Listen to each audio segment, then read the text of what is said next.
네, 반갑습니다. 오영진입니다. 요즘 이제 이런 디지털 리터러시에 대한 관심이 좀 높아졌죠. 특히 자라나는 청소년들에 대한 교육을 어떻게 할 건가. 근데 그들이 읽는 대부분의 것들은 다 디지털 이제 베이스이기 때문에 이것을 어떻게 읽어나갈지, 어떻게 교육할지 이런 질문들을 하는데, 문제는 이것을 교육을 해야 되는 어른이 모른다는 게 문제입니다. 그래서 사실은 이 디지털 리터러시는 어른을 위한 디지털 리터러시가 먼저 있어야 되고, 그 다음에 또 다른 이제 교육이 이루어져야 되지 않는가, 그런 생각 잠깐 해봤습니다. 저는 이제 베이스가 이제 문학하고 철학을 좀 베이스로 했고요. 그러니까 그냥 전통적인 인문학의 코스를 제가 밟은 사람이에요. 근데 이제 좀 특이하게도 제가 아까 말씀드린 이제 해주셨던 것처럼 기계 비평이라는 수업을 올해로 7년째 운용하고 있어요.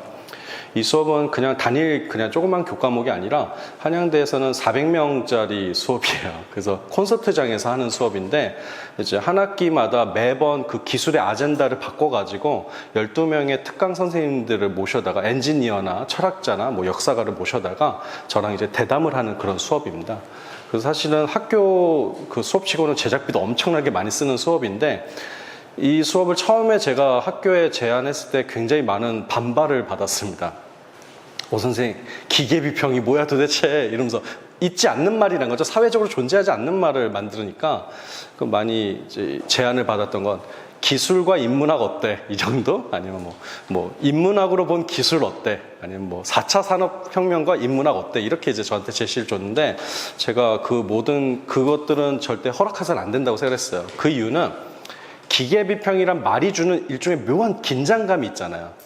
뭔가 존재하지도 않는 어떤 영역이기도 하고, 그리고 비평과 기계라는 굉장히 상반된 두 가지 단어가 섞여 있는 이 긴장감이 아직은 되게 중요하다고 저는 생각을 했습니다. 이건 절대 명확하지 않다, 아직까지. 그러니까 우리가 문학 비평이 있고 영화 비평이 있고 다 있잖아요. 문화적인 것들은 다 비평이 있는데 그 안에 뒤에 있는 의미들을 추수하는 거죠, 해석자들이. 근데 왜 기술은 그러지 않지? 사실은 기술이야말로 그런 대상이어야 합니다. 한번 생각해 보세요. 지금 이 모든 게 다 기술적 대상들입니다. 우리가 사용하고 있는 것들이. 근데 우리가 이것의 효능, 기능에 대해서는 좀 알죠. 그것도 잘 몰라서 문제이기도 해요. 어떤 경우는 멀리도 몰라서. 그러나 이 기능을 넘어서 이것의 효과는 무엇일까에 대한 질문을 별로 하지 않았습니다. 그건 전통적으로 기술과 기계가 물질적인 거기 때문에 이런 정신적인 것과 영향이 없다고 생각하는 약간의 그런 인간적인 그 생각인 거죠. 그러나 하나의 예를 제가 드리자면, 루이스 멈퍼드가 이미 얘기한 건데, 시계라는 게 있습니다. 지금도 시계가 몇 분이죠? 2시 8분으로 돼 있죠. 2와 8로 지금 여기가 지금 이 시간이 이제 규정되고 있단 말이죠, 숫자로. 그러면 다시 한번 질문.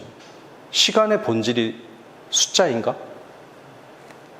측정 가능하게 인간이 인위적으로 만든 단위인 거지, 시간의 본질이 숫자인지는 모릅니다. 모르고 아닙니다. 사실은 아니죠.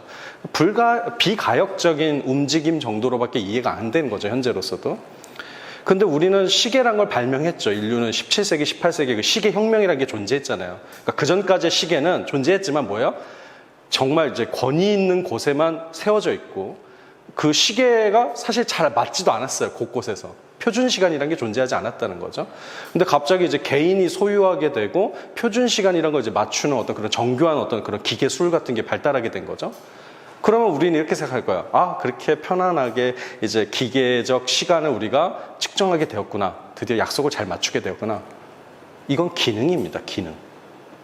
효과는 무엇일까요, 효과? 이 기술 너머의 효과. 이건 제 얘기가 아니라 이미 이제 루이스 멈퍼드가 얘기한 거라 그냥 제가 얘기 드리면, 효과는 시간을 드디어 갑자기 관리할 수 있다라는 상상을 하게 된 것입니다. 내 거니까. 이 개인의 시간으로 된 거잖아요. 지금 내 개인 디바이스로 측정이 되는 거니까 내 인생, 그리고 나의 순양화된 이 시간, 이것은 관리해야 되는 것. 그리고 그 시기에 이제 발달하게 된 그런 자본주의적 맹아를 통해서 이런 것들은 다 기회비용으로 산출되게 되는 것이죠. 그러니까 시간은 금이다, 이런 명언이 있죠, 격언. 그러나 이건 19세기 산이에요. 15세기로 돌아가서 시간은 금이다 그러면 맞아 죽을 수도 있어요. 무슨 소리야? 시간은 신이 주신 선물이라고 말할 수도 있고 시간은 신의 말씀이야라고 말할 수도 있어요. 왜냐하면 그대로 숙명대로 따르는 것이 인간이었기 때문에. 그러니까 내 시간이라는 개념이 없었다는 얘기를 하는 거예요. 그러니까 내 시간이라는 것, 그리고 이 내 시간을 내가 측정 가능하고 뭔가 나의 이제 개인적인 어떤 자산으로 생각하는 이런 능력, 이런 것들은 철저하게 근대적인 생각입니다. 그럼 여기에 시계라는 물건은 얼마나 영향을 끼쳤는가? 어마어마하게 영향을 끼쳤죠.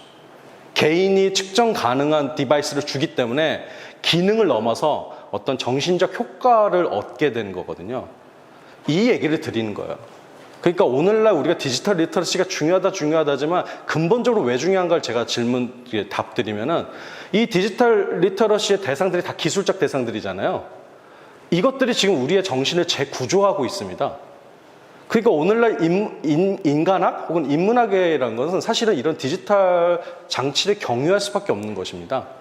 인간됨을 인간에게 물어봐야 소용이 없다. 인간이 무엇과 연결되어 있느냐, 어떤 것을 사용하고 있느냐에 질문을 하고 이렇게 시계가 근대적 인간의 정신구조를 만들어내듯이 그런 과정을 찾아내는 일, 그게 되게 중요하다는 거죠. 어떻게 약간 궤변 같지만 이 정도는 합의된 얘기입니다. 사실은 인문학에서는. 그래서 예를 들어 여러분 트위터 같은 거 많이 사용하시잖아요. 아니면 인스타그램, 페이스북. 근데 이것들은 고유한 우리들의 정서를 끌어냅니다. 어제 먹었던 라면 한 그릇 이런 거 인스타에 올리지 않죠. 왜 안 올려요? 인스타는 그런 공간이 아니게끔 암묵적으로 설계되어 있잖아요.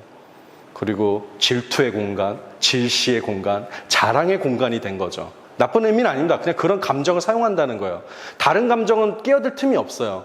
그 얘기는 뭐냐면 우리가 인스타그램을 사용하면 사용할수록 사실은 그런 없던 감정까지도 끌어져 내려오는 감정 생성 기계처럼 사용되고 있다는 겁니다. 내가 그런 감정이 있어서 그걸 사용한다고 생각할 수도 있지만 그건 최초에 그럴 수도 있겠지만 사용하다 보면 사용하기 때문에 감정이 떠오르는 겁니다. 예를 들자면. 그러니까 오늘날 우리들의 정신의 구조는 소셜 네트워크가 지배한다고도 할 수 있습니다. 어떤 면에서. 그래서 소셜 네트워크를 끊으면 갑자기 해방된 느낌을 받는 거예요. 그게 착각이 아닌 거예요. 왜냐하면 그 소셜 네트워크의 어떤 구조가 우리로 하여금 어떤 특정한 정신의 상태나 감정의 상태를 계속 유지시키거든요. 그러니까 해방될 수 있는 거죠. 이 기계의 족쇄로부터. 그러니까 어찌됐건 이런 얘기를 하려고 해도 기계와 인간의 어떤 관계를 맺느냐에 대해서 어찌됐건 분석이 돼야 되는 거잖아요. 그래서 만든 수업이 기계 비평인 거예요. 그래서 지금까지 7년 동안 14개의 주제로 계속 변주를 하면서 한 학기에 12명씩 계속 제가 변경을 하면서 어마어마한 숫자의 전문가 선생님들을 모셨어요. 그리고 사실은 이미 인공지능이라든지 뭐 DIY 혁명이라든지 이런 것들을 이미 제가 다뤘었는데 이 수업에서 먼저 다루고 이후에 출판 계획이라든지 이런 데로 사실 많이 이렇게 가져가신 분도 많아요. 어찌됐건 제가 좀 그런 쪽에 있고 그래서 아까 뭐 이런 이제 인터랙티브 스토리도 만들었다, 뭐 작년에 이제 메타버스 공연도 만들었다 이렇게 말씀하시는데 이런 게 이제 제 생각에는 실천인 거죠, 실천. 그냥 이것도 좋아하고 저것도 좋아할 거 아니라 생각한 것을 어찌됐건 한번 구현해보고 구현해야지만 아는 지식도 있다라는 겁니다. 저는 약간 그런 쪽에 약간 철학이 있습니다. 책으로는 알 수 없는 게 분명히 존재해. 감각으로만 알 수 있는 게 존재해. 그렇기 때문에 공부하는 자도 뭔가를 만들 줄 알고 혹은 경험해야 돼, 많이. 이런 생각이죠. 그래서 아무튼 이런 이제 수업들을 만들었는데 오늘 이제 어찌됐건 제가 이제 가상현실 혹은 메타버스에 대해 얘기를 해야 되는 건데 이런 배경이 있다. 아, 이 양반은 기술과 인간을 사실은 거의 병렬로 보고 있구나. 이렇게 이해하시면서 이제 오늘 수업을 들으시면 돼요. 그 리그 오브 레전드에서 얼마나 시간을 많이 낭비했는지를 보여주는 사이트가 있었어요. 지금은 사라졌지만 wasteonroll.com. 리그 오브 레전드는 지금 PC방 점유율 1위죠. 아직까지. 10몇 년째 이제 지금 장수하고 있는 게임이고 많은 학부모들의 근심거리입니다. 이 게임이. 예, 이거 정말 많이 하거든요. 근데 어떤 친구가 한 4년 전에 제가 이제 측정한 거예요. 그 이후에는 측정할 수가 없었어요. 사이트가 사라져서. 거기에 그냥 접속한 사람의 평균이 893시간을 보냈더라고요. 만으로. 어마어마한 시간이죠. 만으로. 공부를 893시간 했으면 정말 대단한 사람 됩니다. 어떤 영역이든. 근데 한국 게이머는 최대 이제 그 많이 거기서 시간 보낸 사람이 9,141시간이었어요. 아마 이제 지금 4년 지났으니까 거의 2배 가까이 늘어났을 수도 있겠죠. 어마어마한 시간이에요, 여러분. 잠을 자지 않고 381일이라는 거예요. 이 게임이 나온 지가 10년밖에 안 되는데 만 1년이 누군가는 뜬 눈으로 이 공간에서 보낸 거예요. 그래서 그 사람의 입장에서 한번 감정이입을 해봅시다. 그 사람에게는 도대체 이 공간은 무엇이었을까? 이 놀이 공간은 그냥 즐겁게 잘 논 그런 공간에 불과한가? 근데 또 인터뷰를 하면은 그런 게이머들은 대부분 이런 얘기도 합니다. 난 여기서 많은 걸 배웠다. 희노애락을 배웠고 인간관계 맺는 법도 배웠고 하다못해 어떤 전략 전술, 뭐 술수 이런 것들도 배웠다. 이렇게 얘기를 하거든요. 그러니까 우리가 생각하는 놀이 이상의 무엇들이 여기에서 발생하는 거죠. 관계가 생기니까. 사람이 모이니까 관계가 생기고 관계에 의해서 경험이 생기는 거거든요. 그러니까 이 양반에게는, 양반인가? 아무튼 아이에게는, 네. 인생의 한 10분의 1? 그리고 사실은 이건 잠을 안 자고 10분의 1이기 때문에 거의 전부 다일 수 있는데, 그 디지털 시공간에 자기의 인생이 걸려 있어요. 아니면 이런 말은 어떨까요? 롤랑 바르트는 한때 이제 현대 신화에서 이런 말 한 적이 있죠. 장난감과 놀이야말로 어른들의 이데올로기다. 맞죠? 잘 생각해보세요. 아이들은 군대에 가지도 않고 병정놀이 하고, 그렇죠? 뭐 결혼하지 않고 소꿉놀이 하죠. 그러니까 이 장난감의 구조가 어른이 만들어주기 때문에 기본적으로 어른들의 세계를 모사하고 있어요. 그래서 그 구조를 그대로 사실 답습합니다. 애들 약간 그 군대놀이 할 때 막 완전 계급사회예요. 가르치지도 않았는데 아는 거죠. 이런 이제 놀이의 경험을 통해서. 아무튼 롤랑 바르트는 이제 장난감도 분석의 대상이 될 수 있다 이런 말 한 거예요. 근데 이 말을 오늘날 컴퓨터 게임에다가 연결하면 어떤 말이 되나? 컴퓨터 게임을 분석해야지만 사실 오늘날 우리 사회를 알 수 있다라는 말이기도 합니다. 그러니까 지금 많은 이제 게임이나 메타버스를 좀 관심이 없으신 분은 그건 그냥 별 세계, 그건 놀이의 세계에 불과해라고 하겠지만 많이 현실을 모사하고 있습니다. 이 세계가. 현실에서 일어나는 문제가 거기서 역시 문제가 되고 동시에 증폭된 문제로 일어나고 있고요. 그래서 거기서 일어난 문제가 또 현실에 다시 영향을 끼치는 상황이 와버렸죠. 그러니까 지금은 이 사회를 이해하기 위해서 그 짝패이자 거울의 단계인 이 디지털의 영역, 가상의 영역을 우리가 관찰해야 돼요. 그럴 수밖에 없는 상황이에요. 아무튼 메타버스란 말은 뭐 너무 많은 사람들이 정의에 대해서 막 처음부터 다 설명하기 때문에 제가 하지 않는 게 좋겠습니다. 스노우 크래시의 어떤 뭐 아이디어에서부터 시작됐다 뭐 이런 얘기부터 다 하는데 그거보다는 그냥 제가 이제 한 2년 정도 이제 메타버스 관련한 여러 이제 기사도 보고 뭐 현황도 보고 기술적 상태도 점검해본 바 저는 이렇게 결론 내렸어요. 메타버스는 구체적인 기술이 아닙니다. 메타버스라는 기술은 존재하지 않아요. 증강현실이란 기술이 있고, 버추얼 리얼리티라는 기술이 있고, 이런 팩토리, 이게 현장 시뮬레이션 더블링, 이런 이제 기술이 있는 것 뿐이죠. 예를 들어. 메타버스는 일종의 패러다임입니다. 패러다임. 근데 어떤 패러다임이냐? 바로 이 가상과 현실이 끝없이 영향을 주고 연결되고 있다라는 그런 경향성에 대한 패러다임을 뜻하는 겁니다. 근데 이런 의미에서는 지금 제가 아까 말한 그 롤에서 1년 이상 보낸 그 친구는 이미 메타버스적 존재인 거죠. 그리고 모르겠어요. 우리 여기 있는 청중 여러분은 얼마나 이제 디지털 디바이스나 이런 가상현실 접속기기를 사용하는지 모르겠지만 많이 사용하실걸요? 안 사용한다 그래도 많이 사용하실걸요? 카톡도 메타버스의 한 부분이죠. 그렇죠? 네. 카톡조차도 그런 거죠, 사실은. 그래서 구체적인 기술을 지칭하는 개념이 아니고 가상의 활동과 현실의 활동의 구분이 사라지고 연결되는 모든 경험을 일컫는 포괄적인 용어에 불과합니다. 그렇기 때문에 사실은 메타버스는 거짓말이기도 하고 진실이기도 합니다. 거짓말인 이유는 마치 메타버스가 존재하는 것처럼 말할 때 거짓말입니다. 제가 보기에는. 존재하지 않습니다. 메타버스라고 불리울 만한 기술이 어디 있어요? 예를 들어 그 영화에 나오는 그 레디 플레이어 1에 나오는 막 고글을 썼는데 막 완전 충격도 내가 느끼고 막 거기서 활약을 벌이는데 막 전신을 다 쓰고 그런 기계 지금 등장하지도 않았는데 계속 얘기해봐야 붕 뜬 얘기죠. 그런데 그냥 이런 가상과 현실의 끝없는 교섭이라는 관점에서는 지금도 일어나는 일이고 특히 대한민국에서 가장 빨리 일어나고 있죠. 이런 사건, 사태는. 그래서 패러다임이다. 그렇다면 거짓말은 아니다. 이렇게 말씀드리고 싶고 그래서 작년부터 사실 서서히 메타버스 불쉿이라는 그런 글들이 서양의 그런 여러 가지 그런 사이트에 많이 올라오고 있어요. 무슨 말이냐? 이 코로나 때문에 이제 이런 원격 현전이라든지 이런 이제 가상현실 게임이라든지 이런 것들이 이제 좀 떴잖아요. 많이 사람들이 그쪽으로 놀다 보니까.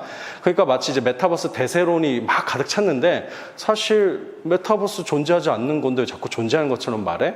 이거 테크 주가만 그냥 높이는 짓 아니야? 그래서 메타버스는 똥이야. 뭐 이런 식의 논의들이 굉장히 많아지고 있어요.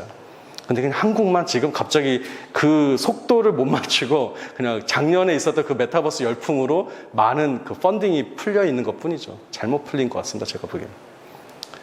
어찌됐건 뭐 그것도 다 부정할 건 아니고요. 그런 활동을 통해서 뭐 언젠가 이제 이런 자양분이 되겠죠. 어찌됐건 제 관점은 패러다임으로서는 맞는 말이다. 그런 기술적 대상으로서는 직시하기가 어렵다. 농담 삼아 이런 것도 있어요. 그 메타라든지 뭐 이런 이제 여러 가지 그런 이제 메타버스 관련한 그런 테크주의 그런 CEO나 그 관리자들이 크리스마스 때 어디 갔는지 확인해봐라, 트위터로. 진짜 섬에 가서 놀아요, 이 사람들은. 비행기 타고, 그 개인 비행기 타고. 근데 왜 메타버스로 놀러 가지 않았지? 그 메타버스는 그러면 저렴한 그냥 여행인 건가? 그냥 우리 같은 서민들만 그냥 싸게 가상으로 뭐 이제 사용하는 그런 시공간인가? 그런 개념이 되는 겁니다. 그런 의미에서. 계급성이 있는 거죠, 그 안에서. 리얼을 맞이할 수 있는 사람은 돈이 있고, 그렇지 않고 모사품만을 사용하는 자들은 이제 사실은 약한 자들인 거죠. 뭐 그런 관점도 존재하고요. 그래서 제가 이제 오늘은 그런 이제 붕뜬 메타버스가 아니라 뭔가 이제 제가 직접 그냥 관찰했던 메타버스의 여러 가지 사례들을 잠깐 설명드리고 싶은데, 이 작품이 뭐냐면 작년에 이제 정여름 작가란 분이 계세요. 그분이 이제 2010년에 그라이아이 주둔하는 신이라는 작품을 이제 미디어 아트로서 이제 보여줘서 상당히 좀 산뜻했는데, 왜 산뜻했냐? 시작이 이 포켓몬고로 시작을 합니다. 이 작품이. 작가가 이 포켓몬고 하는 걸 굉장히 좋아해가지고 계속 이렇게 몬스터를 잡으러 다닌 거예요. 저 게임 간단하게 설명드리면은 가상현실이 아니라 증강현실 게임이에요. 그러니까 이렇게 거리를 지나다니고 이 폰으로 이렇게 여기 주변에 이 진짜 리얼을 보여주면 그 위에 덧입혀지는 거예요. 저런 포켓몬들이. 그래서 존재하는 것처럼. 근데 렌즈를 떠나면 안 보이죠. 그래서 실제 월드를 이렇게 GPS 기반으로 뛰어다니면서 이제 저 포켓몬을 잡고 또 대결하는 그런 게임이에요. 그래서 저는 좋은 게임이라고 생각했어요. 왜냐면 몸을 움직이게 하잖아요. 아무튼 좋은 게임인데 이거를 굉장히 그 작가가 좋아해서 막 돌아다니는데 어디 지점에서 갑자기 멈추게 된 거예요. 출입 불가라는 거야, 나는. 근데 작가가 이 스마트폰 안에 보니까 들어갈 수 있어. 아니, 이 게임에서는 빨리 들어오라고 지금 막 이제 막 유혹을 하고 있어. 게임 안에서는 허용된 곳이야. 근데 실제로는 갈 수 없는 곳이 있었던 거야. 그게 어디였냐면 용산 미군기지 터였던 거예요. 지금도 들어가려면 아마 사전 저걸 써야 될 거예요. 어찌됐건 이때는 이제 미군이 떠나는 직전 뭐 이후였나 이랬는데 그때도 역시 이제 갈 수 없었던 거죠. 그러니까 약간 그런 생각을 오기가 생긴 거예요, 작가가. 그래서 이거 왜 못 가? 해서 스마트폰을 약간 이제 준 해킹 같이 하면은 그 GPS를 교란시킬 수 있거든요.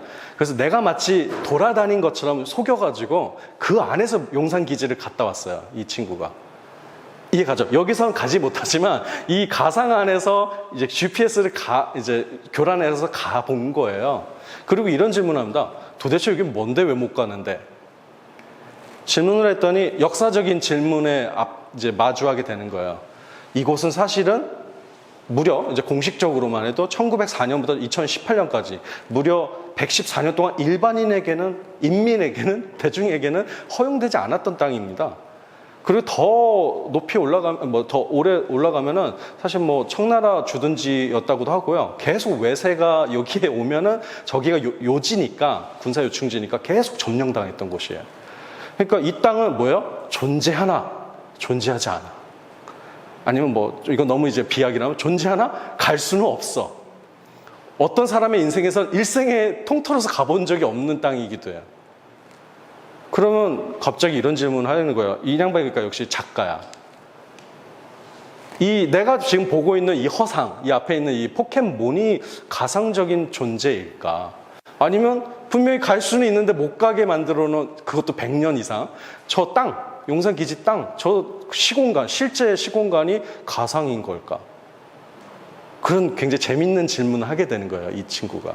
역시 작가입니다, 그래서. 근데 더 재밌는 질문을 또 합니다. 예를 들어 오른쪽 위에 있는 저 이미지는 어딜까요? 평택입니다, 저게. 현재 평택의 이미지, 저기로 풍경이라고요. 근데 우리나라 같지 않죠. 왜? 너무 드넓어. 너무 이렇게 평평하고. 저게 뭐냐면 미군들이 이제 기지화 작업을 할 때 항상 평탄화 작업을 한대요. 근데 그 이유 중에 하나가 본국과 유사한 형태의 이제 도시 양식을 군인들이 느끼도록 하도록. 그게 왜 그런 지침이 있었냐면 70년대부터 아마 그 향수병에 걸린 군인들이 문제를 많이 일으켰나 봐요. 탈영도 하고 뭔가 이제 부적응의 그런 게 많아가지고 지침, 내부 지침에 이제 본토와 유사하게 만들 것이라는 지침이 있었대요. 그래서 실제로 이건 이제 뉴스에도 나온 건데 뭐 김성진 기자라는 사람이 이제 거기 새로운 기지 가서 이곳은 어디예요?라고 그냥 통상적인 질문했더니 그 이제 대변인이 이곳의 주소는 캘리포니아입니다 이렇게 얘기했다는 거야. 그러니까 그 사람은 이제 막 이게 막 자랑스러운 거야. 여기 한국 땅이지만 우리가 진짜 노력을 해서 본토와 비슷하게 만들었어. 이게 미군의 아주 힘이야. 뭐 이렇게 자랑한 거죠. 근데 한편으로는 되게 적인 거죠. 와, 얘네는 여기 와서도 본국에 있는 듯한 감정을 느끼고 그런 세트장 같은 곳에서 사네? 그래서 한 번 더 질문하는 겁니다. 뭐가 더 가상이지? 포켓몬이 가상인가? 아니면 한 번도 땅 들여보지 못한 땅이 가상인가? 아니면 분명히 살고 있는데 세트장 같은 곳에서 살고 있는 그들, 군인들이 가상적인 것인가? 재밌는 질문을 하는 거예요, 진짜로. 그래서 제가 굉장히 좋아하는 작가라서 제가 평론도 썼었어요. 제가 제일 먼저 썼는데 아무튼 요약하자면 이런 거죠. 작가는 포켓몬고라는 게임을 통해서 증강현실에 접근했으나 오히려 오랫동안 금지된 역사적 사실을 깨닫게 된다. 갑자기 역사의식이 생긴다. 그 조사해보니 용산기지 안에서 미군의 삶이야말로 캘리포니아풍 미국인의 삶을 시뮬레이션하는 세트장 같은 것이었다. 우리는 무엇을 가상이라고 말해야 되나? 포켓몬? 아니면 114년 동안 방문 금지된 지역? 아니면 세트장 같은 미군 기지 내 미국 풍경? 답은 없죠. 이 모든 게 다 가상의 어떤 정도를 가지고 있죠. 그러면 이제 한 번 더 우리가 또 질문해 볼까요? 그냥 우리는 관계기자, 해석자니까. 여러분의 삶에서도 이런 부분이 많지 않을까요? 네, 어디 가서 뒷자리에 이렇게 숨어서 앉아있는 사람들 좋아하는 사람들 있죠. 구석탱이. 그것도 일종의 약간 가상화의 노력입니다. 보이지 않는 존재. 나는 보고 싶고. 그래서 마스크 크게 끼고. 그런 것도 가상화고. 아니면 뭐 그런 말 하잖아요. 무슨 노릇한다. 나 엄마 노릇해야 돼. 나 아빠 노릇해야 돼. 형 노릇해야 돼. 노릇은 뭐예요? 노릇도 약간 가상인 겁니다. 내가 하고 싶진 않지만 사회적으로 나한테 롤이 주어졌기 때문에 그 연기를 기꺼이 해내는 거죠. 뭐 이거 말고도 뭐 말 그대로 이제 젠더의 그런 아주 전통적인 이분법에 의해서 뭐 남자 역할, 여자 역할 이런 걸 또 강제하기도 하잖아요, 사회는. 그러니까 꼭 본연의 나라고 얘기할 때 그걸 찾은 사람은 별로 존재하지 않아요. 인간의 삶도 근본적으로 보면 약간 뭐 노릇하는 존재들입니다, 잘 보면. 심지어 요즘은 연애도 그렇게 하죠, 우리는. 연애 감정이 있고 그래서 내 순수한 연애 전략에 의해서 연애를 하는 게 아니라 어디선가 본 듯한 연애의 풍. 그걸 구현하려고 노력을 하잖아요. 그러니까 맛집을 찾아다니는 거죠. 그게 하나의 역할이니까. 그걸 또 안 하면 좀 이렇게 허전합니다. 내가 아무것도 안 하는 것 같다는 느낌을 받습니다. 그러니까 우리는 우리 스스로를 채워내는 존재가 못 되기 때문에 언제나 누군가의 가면을 쓰거나 누가 준 역할을 갖다가 기꺼이 하는 거죠, 사실은. 이렇게 보면 무슨 결론에 이르냐면 약간 비약인데 메타버스는 원래 있었다는 얘기입니다. 꼭 기술적으로 막 이 디지털 디바이스에 의해서 막 가상세계다, 막 우린 아바타가 된다, 이런 걸로만 구현되지 않습니다. 이미 우리들의 삶 자체가 약간 아바타스럽습니다. 자기 가면이란 게 융의 가면 이론이 있잖아요. 페르소나 개념이죠. 그건 메타버스의 초안이죠, 사실은. 다만 메타버스는 뭘까? 그런 것이 극대화되게끔 아주 쉽도록 만들어진 디지털 시공간이겠죠. 굳이 비교를 하자면. 그래서 제가 이제 여러분에게 드리는 이제 주의는 뭐냐면 메타버스는 새로운 패러다임이 아닙니다. 아까 제가 새로운 패러다임이라고 말했지만 잘 보면 인간의 근원적인 욕망 안에 다 이제 포함되어 있는 그런 표현의 욕구 같은 것입니다. 아무튼 재밌는 작가니까 나중에 한번 찾아보세요. 지금도 뭐 어디서 이제 개봉하고 있다고 하니까 네, 영화제를 통해서 주로 이제 보여주고 있는데. 그래서 뭐 이런 정도의 결론을 잠깐 내려보죠. 가상현실 기술은 결국 과거를 현재로 영원히 불러오는 그런 기술일지도 모른다. 아까 그 용산 터에 대한 그런 인식, 뭐 역사적 인식을 작가는 모를 수 있었는데 이 포켓몬고라는 가상의 공간 속에서 갑자기 우연히 찾게 됐습니다. 돌멩이 줍듯이. 근데 이런 가상의 공간은 과거를 끊임없이 찾고 확인하는 되게 좋은 공간이에요. 잘 보면. 예를 들어 여러분에게 이해하기 쉽게 얘기하면 역주행이란 말 많이 쓰죠. 요즘. 역주행을 주로 어디서 쓰죠? 유튜브. 유튜브에서 역주행이란 말 많이 쓰죠. 대표적인 역주행의 아이콘이 최근에 뭐 작년에 브레이브걸스 아니면 양준일. 심지어 요즘 아이들은 김한선을 신인 가수라고 생각하는 경향도 있대요. 그래서 옛날에 이렇게 대단한 가수가 있나? 이러면서 갑자기 김한선을 발견하면서 호들갑을 떠는데 우리가 보기엔 왜 이러지? 원래 스타인데? 이런 생각이 드는 거죠. 얘네 입장에서는 역주행이에요. 과거지만 영상을 찾아봤는데 막 너무 대단한 거예요. 막 너무 힙한 거예요. 그 자기네 보기에는 새로 발굴했다고 생각하고 막 양준일 양준일 물론 이제 무명 가수였는데 발굴한 거지만 그런 식으로 굉장히 묻혀진 과거들을 끊임없이 재발굴하는 공간이 지금 가상현실 공간입니다. 유튜브도 사실은 그런 면에서 굉장히 가상적인 새로운 역전된 공간입니다. 그래서 요즘 창작자들이 예술가들이 엄청난 위기에 맞이한다고 하잖아요. 제 주변 미술가들, 음악가들이 얘기하는 게 아니 과거와 또 싸워야 되다니. 자기 자신도 예술가로서 과거와 싸우는 겁니다. 자기 스승들과. 근데 이건 그냥 실시간 차트로도 싸워야 돼요. 마이클 잭슨이 아직도 팔리고 피카소전은 4년마다 한국에 계속 오고 달리전도 2년마다 한 번씩 오고 칸디스크 맨날 오고. 이거 원래는 그들이 아니었으면 현재 예술가, 당대 예술가들이 꿰찼을 일부의 목들이에요. 어떤 면에서는. 근데 이제 아카이빙, 이런 디지털 아카이빙이라는 게 너무나도 이제 해상도가 높은 세계가 된 거잖아요. 우리가. 그러니까 우리만 해도 완성도가 높겠습니까? 역시 클래식이죠. 지금도 마이클 잭슨 앨범을 들으면 정말 너무 예술이거든요. 요즘 나오는 음악보다 더 좋거든요. 그거 듣게 돼요, 저도.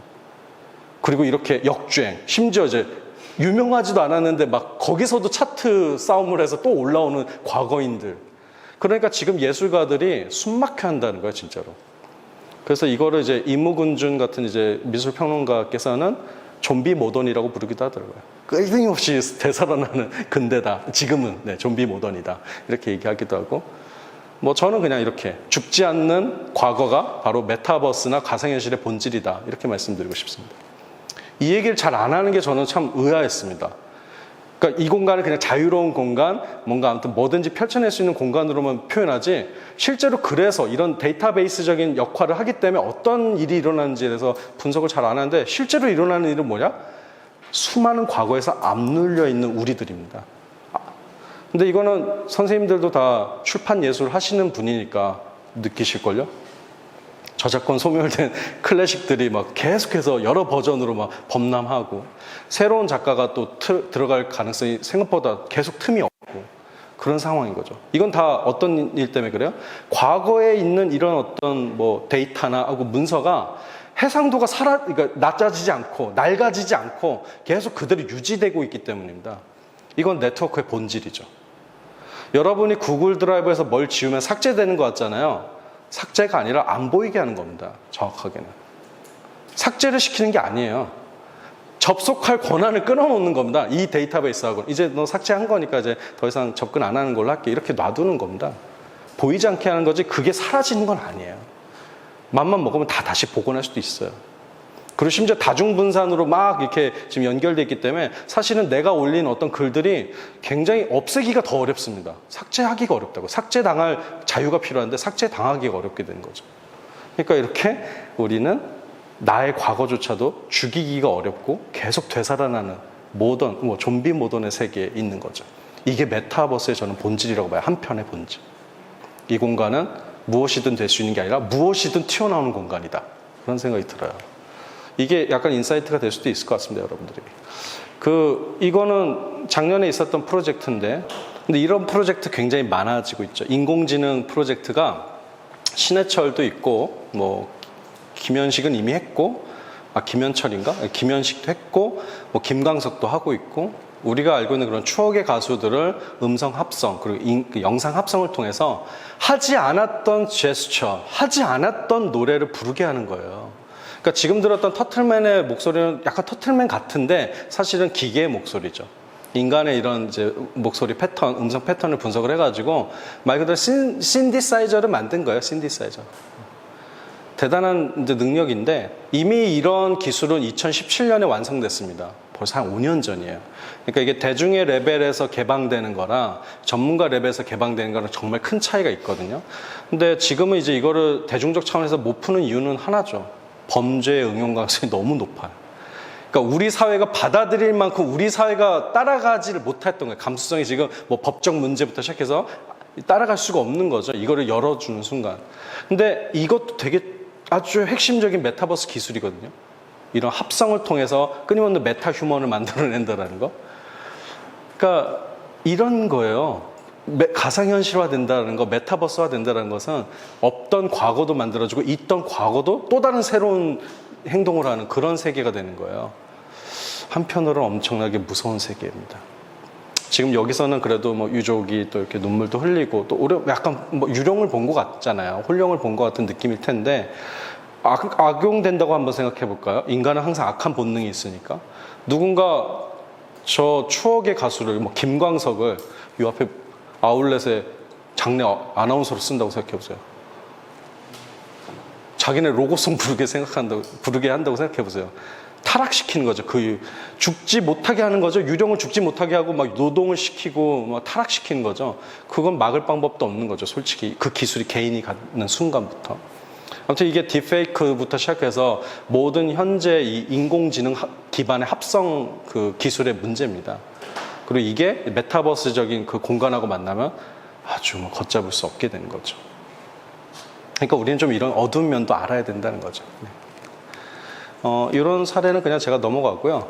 뭐 또 이제 그런 이제 죽지 않는 과거라는 개념에서 제가 근데 또 인상적으로 봤던 사례가 있어서 잠깐 설명드리면 이 Dead Dragon Cancer라는 게임이 있어요. 이 게임은 게임이라고 제가 지금 표현하지만 사실은 게임이 아닌 것 같기도 하고 게임이라고 말하기에는 너무 이상한 게임이기도 하고 그래서 그런데 어찌됐건 게임은 게임이에요. 왜냐면 게임 플랫폼에서 서비스 됐기 때문에 이 게임은 저희 라이언 그린이라는 저 개발자가 자기 아들에 있었던 자기 아들과 자기가 겪었던 이야기를 남들에게 알려주고 싶어서 만든 게임입니다.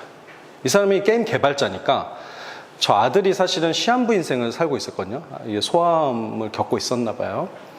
그러니까 이 아이에게 자기가 주고 싶었던 게임이 있었는데 그게 뭐냐면 무적이 되는 게임이었어요. 여러분 어렸을 때 갤러그라든지 보글보글 하셨잖아요. 거기는 언제나 목숨이 있죠. 하트 이런 게 있죠. 그 달면은 끝이잖아요. 코인 또 넣어야 되잖아. 근데 이 이제 개발자니까 자기 아들에게 주고 싶었던 그 선물 같은 게임은 뭐냐면 영원히 죽지 않는 게임. 이 게임을 하는 동안 완전히 무적이 되는 경험. 이거를 아이에게 주고 싶었던 거예요. 장난감으로. 근데 이제 아이가 먼저 죽었어. 이걸 만들어서 주기 전에. 그러니까 이걸 이제 만든 프로그래머가 이거를 출시해봐야 소용이 없는 거죠. 그렇죠? 그러니까 오히려 반대로 생각해서 그러면 아이와 내가 있었던 그 세계를 그냥 그대로 한번 그려보자. 3D 그래픽으로. 그래서 만든 Dead Dragon Cancer라는 게임이에요. 그러니까 그 암이라는 용, 아마 아이에게 계속 그랬나 봐요. 네가 암에 걸린 건 그 용인데 용을 죽이자. 뭐 이런 식으로 이제 계속 얘기했던가 봐요. 그래서 상당히 독특한 게임인데 커서가 두 손입니다. 이 게임. 우리가 알고 있는 보통의 게임들은 커서가 그냥 마우스 같이 뾰족하거나 아니면 주먹 쥐고 있거나 뭐 그런 겁니다. 약간 공격적인 행위라든지 뭘 클릭하는 행위에 가까운데 이 게임은 뭘 만지려고 해도 다 두 손이에요.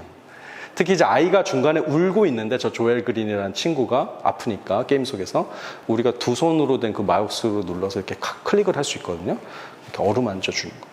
그럼 애가 눈물을 좀 그칩니다. 그냥 우리는 그런 역할을 할 수 있어요. 약간 이모? 약간 가상 이모? 뭐 가상 고모? 뭐 삼촌? 이런 느낌이에요, 거기서. 근데 우리는 호칭이 없어요. 그냥 주변인이에요. 이 사건을 바꿀 수는 없어. 아이를 살려낼 수는 없지만 다만 주변에서 어루만져 줄 수 있는 존재로는 가능해요. 심지어 스테이지 1에서 우리가 하는 역할은 오리 역할을 해야 됩니다. 우리 오리가 돼 있어요, 플레이어가. 그래서 아이가 던져주는 그 빵, 그 연못에 던져준 빵을 내가 이렇게 막 먹어주는 거예요. 그럼 아이가 너무 좋아하는 건데 실제로 조엘 그린이 그 놀이를 좋아했대요. 빵 던지기 놀이를 좋아했대요. 오리랑 노는 거를. 그러니까 우리가 여기서 할 수 있는 게임이라고는 솔직히 말하면 그냥 그런 거예요. 그냥 사소하게 만져주고 놀아주는 정도의 역할이에요. 근데 이런 생각을 하실 거예요. 아, 그건 뭐 역시 아트 게임인가 보다. 뭐 인디 게임의 특이한 경우다라고 생각하시겠지만 이것도 10만 카피 이상 팔렸습니다. 여러분, 책이 10만 카피 팔렸으면 많이 팔린 거 아니에요? 근데 왜 게임은 10만 카피 팔렸으면 별로 안 팔렸다고 생각하죠? 많이 팔린 겁니다, 진짜로. 그리고 이걸 만들기 전에 굉장히 사전 펀딩을 했는데 뭐 몇천 % 넘어갈 정도로 올라가 있었고요. 그러니까 사람들이 거기에 응원한 거죠. 이 스토리에. 이 아버지의 스토리가 또 감동적이니까. 특히 그리고 게임으로 어떤 새로운 예술을 한다는 것에 대한 응원이었던 것 같아요. 그리고 이 스토리도 좋았고. 근데 이제 제가 이 게임이 상당히 저는 존경하는 어떤 작품인데 그 중간에 이제 이런 표현도 있어요. 이제 아이와 엄마 이렇게 있고 자기와 그리고 의사가 있는데 의사가 이제 아이의 상태에 대해서 얼마 남지 않았다고 이렇게 설명하는 부분이 있는데 모르겠어요. 약간 좀 이렇게 표현력이 낮은 사람 같은 경우는 아마 여기서 그냥 저 캐릭터에 눈물이 흘리는 뭐 이런 표현을 썼을 것 같아요. 제가 보기에는 그냥 직접적인 표현. 근데 이 라이언 그린은 어떻게 이것을 묘사하냐면 저 진찰실 밑에서부터 위까지 계속 물이 차오르는 것으로 이걸 표현합니다. 초현실적으로. 이 병원의 진료실이 물이 가득 차서 라이언 그린이 여기까지 목 끝까지 올라와서 어프 하면서 이게 숨막혀 하면서 끝납니다. 그게 자기의 감정이었다고 얘기를 하는 겁니다. 여러분은 나를 잘 모르지만 난 게임을 만든 사람이지만 내가 겪은 경험이 이런 거야. 그러니까 울고 뭐 여러 가지 그 슬프다라는 아이콘을 쓰는 것보다 훨씬 더 사실은 깊은 슬픔을 느꼈어요, 제가. 그런 표현력을 지금 가지고 있는 거죠. 그래서 저는 이 게임은 문학 텍스트 이상이라고 제가 판단했어요. 문학 텍스트의 상당 부분은 사실은 우리가 그러니까 경험하지 않았던 것에 대한 감정 이입 능력이라든지 상상력, 공감 능력 이런 것들을 배양하는 데 있습니다. 그런 것의 재미이기도 하고요. 근데 이 게임은 이미 사실상 그런 문학적 텍스트에 가깝죠. 그리고 한 다다음 스테이지가 아주 충격적이었는데 그래서 라이언 그린이 이렇게 막 정말 절망하는 거예요. 그래서 물속에 이렇게 빠져 있는 거예요, 애가. 이 아버지가. 그래서 제가 어떻게 했겠습니까, 플레이어로서. 그 두 손으로 엉덩이를 막 눌렀단 말이에요, 저기를. 혹시 올라갈까봐. 근데 진짜 올라가더라고요. 그래서 어프 하면서 이제 올라갔어요, 이렇게. 수면에 올라가다가 아니야, 이러면서 또 내려가요, 애가. 그거 어찌할 바를 모르죠. 한 10분을 제가 그냥 엉덩이 누르고 올라갔다 또 내려오고. 그 방법이 없는 거야. 이 스테이지 어떻게 깨는 거지? 게임이니까 깨는 방법이 있을 거 아니에요, 분명히. 선생님 같으면 어떻게 디자인했겠어요? 게임 디자이너라면. 게임 자체가 이 상황을 이제 충분히 감정적으로 뭔가를 동질화 시키는 노력을 하는 게임이라고 보면 그 상태로 그냥 두었을 수도 있을 거고 빠져서 죽는 선생님 역시 훌륭한 예술가군요. 맞아요. 아무것도 안 했어야 돼요. 제가 마우스 클릭을 하지 않으면 돼요. 그러면 얘가 뭐 아버지로서 어찌됐건 뭐 절망하는 것 같습니다. 그걸 제가 도와줄 수는 없죠. 뭘 응원할 수 없잖아요. 그렇죠? 뭘 힘내라고 할 수 없잖아요. 그래서 깊은 바다 밑으로 잠수를 하거든요. 근데 처음에는 그 바다 밑이 검은색이에요. 정말 칠흑 같은 어둠인데 뚫고 나가니까 갑자기 하얀 공간으로 변하거든요. 이건 그런 것 같아요. 깊은 슬픔은 사실은 그 다음에 이 사람의 어떤 새로운 검은 태양을 뭐 만나게 하는 그런 경험이다. 뭐 이런 명제를 떠올리게 하는 것 같습니다. 그러니까 우리도 그렇죠. 아주 절망에 빠진 사람에게 힘내세요라는 말을 하는 사람은 없어요. 눈치 없게. 같이 울어주죠, 그냥. 그냥 가만히 있잖아요, 같이 있어는 주는 거죠, 근데. 어떤 행위를 하지 않고. 그러니까 이 게임은 어찌됐건 의도했는지 모르겠지만 저에게 애도의 윤리는 무엇인가, 위로를 한다는 것은 무엇인가 계속 고민하게 만드는 거죠, 이게. 이런 일종의 스테이지를 제가 풀어보면서도 저는 고등학교, 중학교 교과서 이런 걸 가르쳐야 된다고 생각합니다. 이 텍스트는 넣어야 된다고 생각합니다. 디지털 리터러시라는 과목 안에다가 이런 것들을 통해서 게임이란 것도 우리의 인간성을 드러내는 매체가 될 수 있다는 걸 한 번쯤 이렇게 알려줬으면 좋겠습니다. 지금은 우리들의 게임 담론은 너무나도 일천하죠. 게임을 해라. 하지 말자. 게임은 예술이다. 문화다. 하자. 하지 말자. 게임 중독이다. 그 두 가지 다 어느 정도는 맞는 말이에요. 뭐 중독인 면도 있어요. 제가 보기에는. 그리고 뭐 당연히 예술이기도 하죠. 근데 문제는 어떤 예술인지를 설명한 사람이 없어요. 설명할 때 대부분은 그냥 이 그래픽을 봐. 얼마나 아름답게 구현됐니. 이걸 만들기 위해서 얼마나 아티스트들이 개입을 했겠니. 그게 그 게임의 예술성하고는 상관없는 얘기입니다. 아티스트들이 참여했다는 것은 게임의 예술성을 보장하는 게 아니에요. 문제는 기존의 예술들이 성취한 어떤 인간성의 그 표현 단계들이 있을 텐데 그것을 과연 게임 예술이 어느 정도까지 쟁취했느냐의 문제를 질문해야 되는데 그걸 디테일하게 질문하고 답하는 사람이 없어요. 근데 이런 작품이 답해주고 있죠. 게임은 매체일 수 있어. 이 자체가 매개일 수 있어. 라고 얘기하고 있죠. 그리고 요 스테이지도 좀 이제 재밌는 게 아니라 흥미로웠는데 제가 근데 왜 하나의 게임을 계속 길게 얘기하느냐? 메타버스에 대해서 추상적인 얘기를 해봐야 소용이 없기 때문입니다.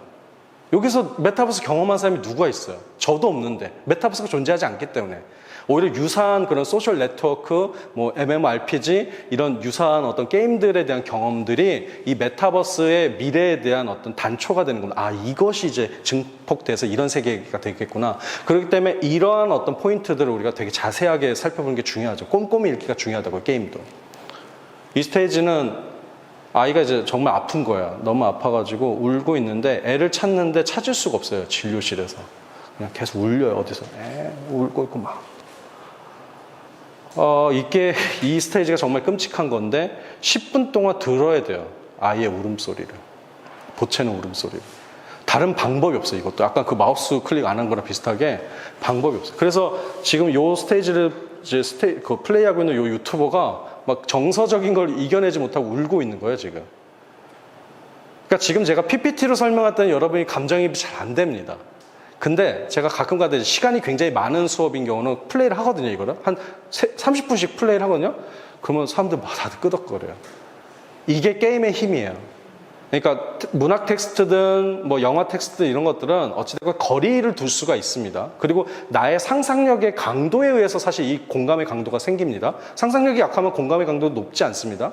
근데 게임은 뭐냐면 나를 그냥 여기다 던져 놓는 겁니다. 그 자리에다가. 플레이의 자리에다 던져 놓으니까 이게 뭐 상상력이 없거니까 개입자가 되는 거예요. 그냥 관여자가 되어버린 거예요. 그러니까 30분만 플레이해도 이게 애를 어떻게 할 거야? 라는 생각밖에 들지 않는 거죠. 직접적이라는 거예요. 그래서 좀 무서운 체험이기도 해요. 거리라는 게 존재하지 않는 직자적 체험이 되어버리니까. 어찌됐건 이 스테이지가 가장 제가 보기엔 다른 의미에서 난이도가 높아요. 그래서 이렇게 울고 있는 모습도 있을 수 있습니다. 요거는 그냥 제가 넘어가겠습니다. 넘어가는데 요것도 대충 이제 얘기를 하자면은 그 아이에게 원래 주고 싶어 했던 무한히 힘을 갖는 그런 게임이 원래 초안이 이거였어요.